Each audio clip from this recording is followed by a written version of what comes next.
మీ business ఏదైనా మీ ఊర్లో promotion చేయాలంటే అది సుమన్ టీవీతోనే సాధ్యం. ఇప్పుడే సంప్రదించండి. హలో నమస్తే, వెల్కమ్ టు సుమన్ టీవీ. నేను మిశ్రవంతి. ప్రస్తుతం మనం ఇప్పుడు రాజన్న సిరిసిల్ల జిల్లాలో ఉన్నటువంటి రగుడు గ్రామంలోనైతే మనం ఉన్నామండి. సో మండలం కూడా రాజన్న సిరిసిల్ల జిల్లానే.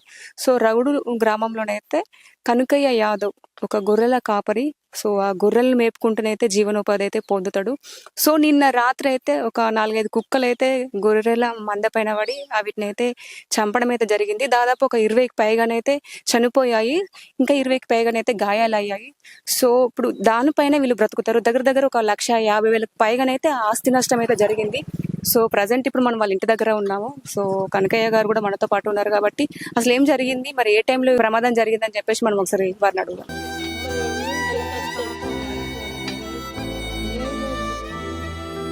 నైట్ 12:30 శోభన్ల గొర్రెల దూద్లే వచ్చినాయి. 20 గొర్రె కొరికి చంపినాయి, మొత్తం మీద చచ్చిపోయినాయి. కడమ గొర్రె 20-25 గొర్రెకు గాయాలు పడ్డాయి. ఇంకా 2-3 గొర్రెలు చచ్చటానికి లైన్ లో ఉన్నాయి మేడం.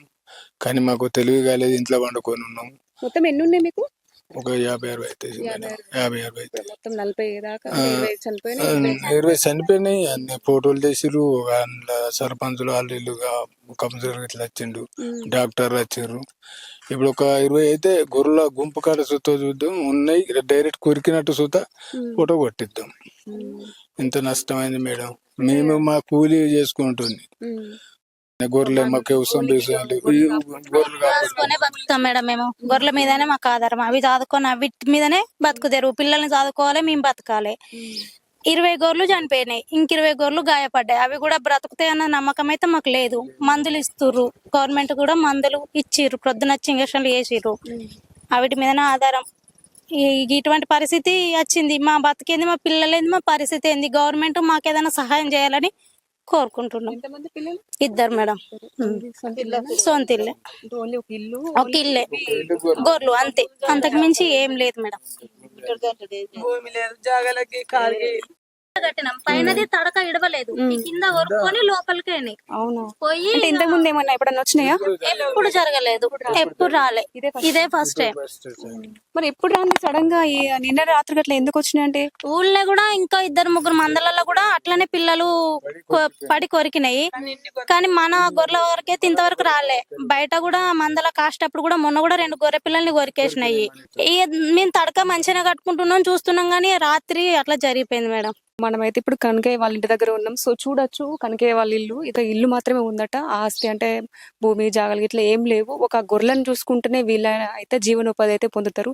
సో ఇప్పుడు ఆ గొర్రెలు కూడా లేవు. వీళ్ళకి ప్రభుత్వం కూడా ఆర్థిక సహాయం అందజేయాలని చెప్పేసి అయితే వీరైతే కోరడం అయితే జరిగింది. సో ఒక ఇంకా 20కి పైగానైతే గాయాలు అయినాయట. సో మనం వెళ్దాము, అక్కడ కూడా అసలు ఏం జరిగింది, అవి పరిస్థితి ఎలా ఉందని చెప్పేసి కూడా మనం తెలుసుకుందాం.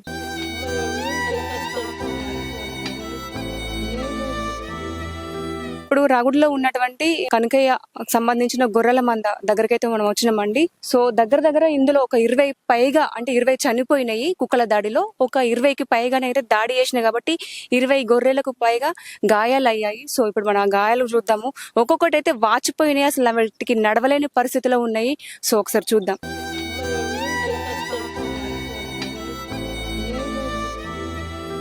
సార్ మాకేం లేదు, గవర్నమెంట్ మాకు ఏమైనా సహాయకారం చేయాలి. మాకు గొర్రె వినే బతుకు, వేరే ఏం పని లేదు. చాలేదు సార్, మేము గరీబులు. 20 గొర్రెలు చచ్చిపోయాయి, 25 గొర్రెలకు గాయాలు పడ్డాయి సార్. మా పరిస్థితి గరీబ్ పరిస్థితి. భూంజాలి కూలి పని చేసుకుంటుంది సార్. రాత్రి దొడ్లు వచ్చి అన్ని కొరికేసినాయి సార్. నాకు ఒక బాబు, ఒక అమ్మ, ఒక బిడ్డ, ఒక కొడుకు. మా పరిస్థితి గరీబ్ పరిస్థితి మేడం. సార్ మాకు గవర్నమెంట్ మీ సాయం మాకు కావాలి. బ్లాక్ వల్ల సాయం చేయాలి. అందరికి నమస్కారం. ఇంతగా ఎక్కువ నాకు మాట్లాడుతోతలేదు సార్.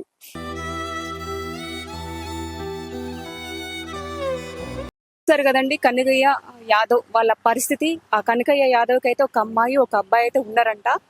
ఓన్లీ ఒక ఇల్లు మాత్రమే ఉంది. 50 ఉన్నాయంట. ఆ 50లో 20కి పైగా అయితే చనిపోయినాయి కుక్కల దాడిలో. ఒక 20కి అయితే గాయాలైనాయి. అవిటి పరిస్థితి కూడా చాలా దారుణంగా ఉంది. అవి కూడా బ్రతుకుతాయో వ్యాక్సిన్లు తర్వాత మందులు కూడా ఇస్తున్నారంట. అయినా కూడా కష్టమే, ఎందుకంటే ఒక్కొక్కటి వాచిపోయినాయి. వాటి పరిస్థితి కూడా ఇవాళ రేపు అన్నట్టు మాత్రమే ఉంది. ఇక్కడికి వచ్చి చూస్తేనే వాటి పరిస్థితి అర్థమైంది. సో కనకయ్య యాదవ్ ఒక ఇల్లు, ఒక భూమి జాగా కూడా ఏం లేదు, ఒకటే ఇల్లు. వీళ్ళ ఆర్థిక పరిస్థితి కూడా మంచిగా లేదు. సో దయచేసి మున్సిపాలిటీ అధికారులు ఆ కుక్కల పైన ఏదైనా చర్య తీసుకోవాల్సిందిగా నేను కోరుతున్నాను. కుక్కల దాడిలో గతంలో కూడా ప్రజల మీద కూడా దాడి చేసినాయట. అది ఇంకా బయటకు రాలేదు. అంటే నార్మల్ గా ఊళ్ళో ఉంటాయి కుక్కలు అనేవి ఉండాలి, కాకపోతే అవి దాడి చేస్తున్నాయి. సో అవిటి మీద కూడా చర్యలు తీసుకోవాల్సిందిగా నేను కోరుతున్నాను. సో కనుక యాదవ్ కూడా నష్టపరిహారం చెల్లించాలని చెప్పేసి కూడా నేను ఈ సుమన్ టీవీ ద్వారా తెలియజేస్తున్నాను. కెమెరామెన్ రవితో నేను మీ శ్రవంతి, సుమన్ టీవీ.